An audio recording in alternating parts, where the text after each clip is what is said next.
هذه الشيلة إهداء إلى المولود سعد بندر الملفي من جدته وعماته.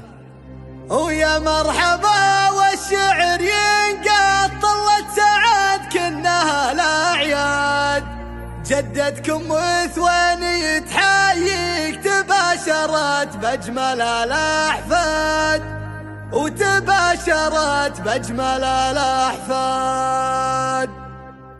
ويا مرحبا والشعر ينقط طلت سعد كنها الأعياد.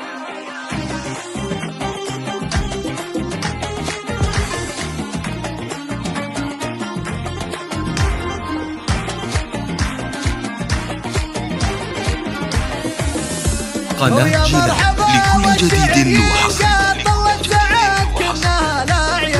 يمكنكم الطلب لتنفيذ أو تعديل الأعمال من خلال التواصل على رقمنا الظاهر بالفيديو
راح